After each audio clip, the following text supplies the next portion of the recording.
Hello. Go ahead, Helena, go ahead. Hi. Good evening from the Meadow and Armagh Road. Um, we have some news, not a whole heap of news this week, but we have some news. So, first of all, we're going to talk about a kids' fitness camp that we have running, and it's going to run from the 27th to the 31st of July, and it's for 4 to 11-year-olds. Now, it's going to run from 10:30 till 12:30 each day, but there's a registration tomorrow down at the community centre at 12 o'clock. Now, there are only 25 places available, so obviously it will be first come, first served. And all children who will participate have to come from the Meadow or Armagh Road area. So if you get yourself down to the community centre tomorrow for 12, you can register your child or your children for this fitness camp. Again, running from the 27th to the 31st of July. So get yourself down there if you want to be involved in that. Secondly, we're going to go to St. Patrick's, the St. Patrick's School, Cahill, if that's okay. We've had very distressing and upsetting news this week that our local primary school, St. Patrick's, has had some theft and vandalism. So there will be a video in a minute as well, CCTV. So on the Thursday night to the early hours of Friday morning, a couple of individuals thought it would be a good idea to spend a couple of hours stripping lead from the roof of the school. And in doing so, they caused damage. It wasn't discovered that the lead had been missing until the next day. There'd been heavy rain, and the roof of the foyer ceiling collapsed in, and that was a direct result of that lead being stripped. So Cahill actually has the video up now. There's no audio, but this is on the St. Patrick's Facebook page as well if you want to have a look, because there is CCTV of these individuals, and hopefully they'll be caught. But you know, that's an attack on our community. That's an attack on our children, where they're educated. It's an attack on all of the fantastic staff within that school that do such a tremendous job from one end of the year to the other. And just because these people take it upon themselves to get up on that roof and steal and cause damage as well, because you know the budgets, the education budget, the school budget, they're on an absolute shoestring as it is, and now they're going to have to find money to fix the damage that those idiots caused as well. So the CCTV's on the St. Patrick's primary school Facebook page, so get over and have a wee look at that. And if you can identify any of those two, please get in touch with the PSNI on 101. But as I said, they have the video footage. Another incident that we had, which may seem a lot less trivial, but it's people's property. There was a flower pot stolen from outside a house in Killeavy Road last week as well. Now, the girl who stole that's on CCTV footage as well. So there are images of that person. So she's being actively sought out. No excuse for stealing from people. People find it difficult enough to get things around them, to pay for things, to make their properties look nice, and to look after their area, without individuals coming in and just taking it upon themselves just to lift things. So it's not acceptable at all. So we'll park that there, because that's just distressing news all around on that front. I wanted to ask your opinion. A couple of us in the community association have recently been talking about the prospect of creating a community remembrance garden within our area. We've sort of thought of a couple of potential places, and we're looking at something similar possibly similar to, you know, what Cathal has up on the screen here. These are just examples of others. Obviously not with that seat, because we wouldn't want to be inviting people to be parking themselves there with their plastic bags.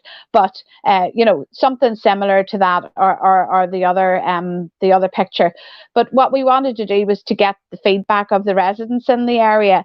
So I'm going to put a post up later or tomorrow, asking for suggestions on where we could create this small garden.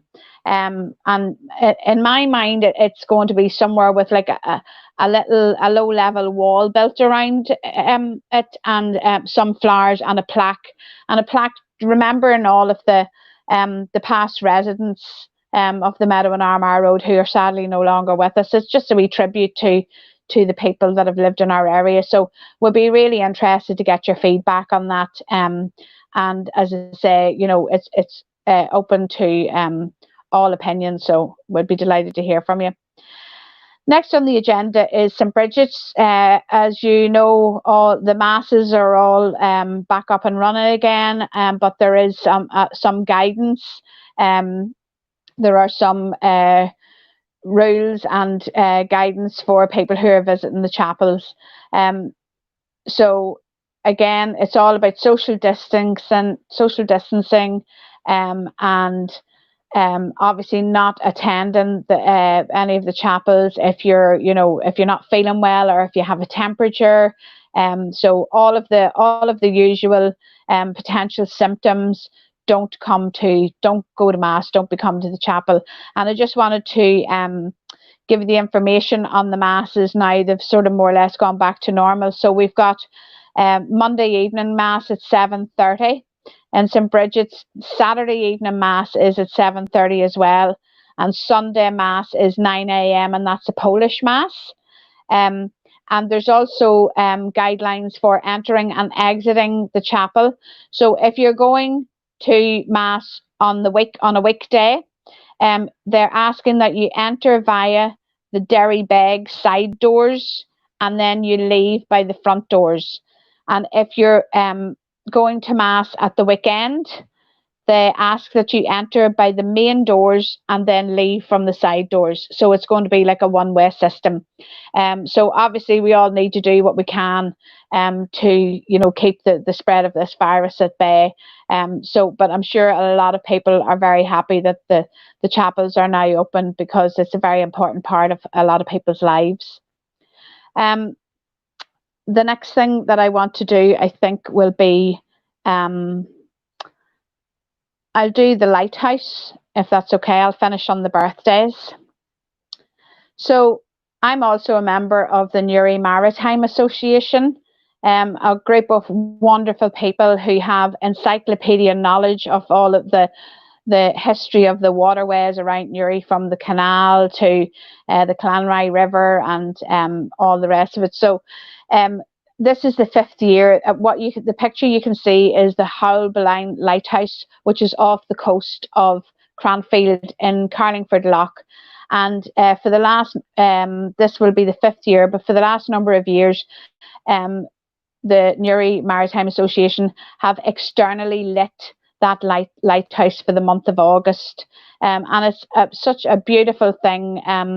It was my first year last year going down to be part of this, and it was just lovely.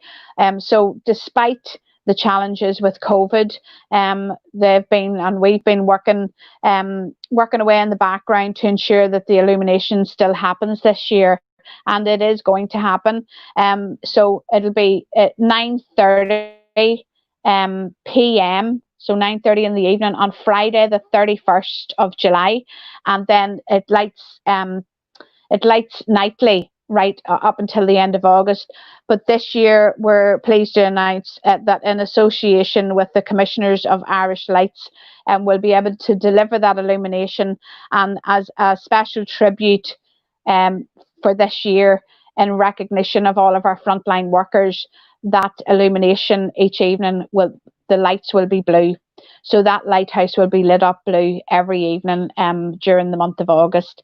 and it's such a special evening. And when I went last year, there were just dozens and dozens and dozens of families standing. People had binoculars, and we had the lifeboats going around it. There were a few flares thrown up, but it was really, really lovely. But I wanted to highlight that event in advance of it happening, if you maybe wanted to plan to take a wee trip down there. So that's Friday evening, the 31st of July, and it will light at 9:30.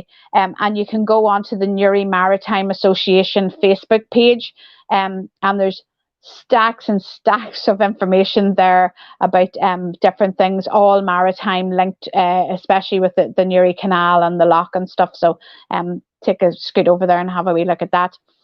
I'm going to do birthday shout outs now.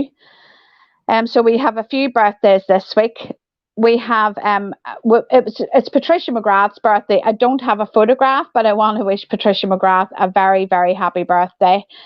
So unfortunately I don't have a picture, but I do have some other mug shots of other residents whose birthday it is this week. So I'll just wait and see who comes up first. Here we go. Who have we got? Oh, Bernie Osborne. Happy birthday, Bernie. Happy birthday from all of the Community Association, because I know that you do a lot of work with the children down there in the associate or the community centre. So a big happy birthday to you, Bernie, from us and from your friends and family. And then we have Paddy Kavanagh, neighbour of mine from down the road. Happy birthday to you, Paddy. You had a birthday this week as well. So happy birthday from us and obviously from all of your family as well. And then we have Gary Carroll. Gary's down in Clanry Avenue there. Happy birthday, Gary, from everybody at the Meadow and Armagh Road Community Association and from all your extended family. So you're linked with Paddy Kavanagh as well. So a couple of birthdays in your family circle this week. And then we have Gaza Grant. Gaza, happy birthday to you. I hope you had a lovely birthday, and happy birthday from us at the Community Association, and thank you. I know that you gave donations round to help us with our food bank, so thank you for that. And then we also have Sean Mullen. Sean, happy birthday to you. And again, you have been very generous to our Community Association, both with donations at Christmas for our children's selection boxes and party, and also with donations to our food bank as well. So a big happy birthday to you from us, and thank you for all of your help and support. And then we have Paul Fox, son of Elaine. Elaine, like myself, has 4 big sons, and it's Paul's birthday this week as well. So happy birthday to you, Paul. I'm sure from your mum and all of your brothers and from all of us in the Community Association as well.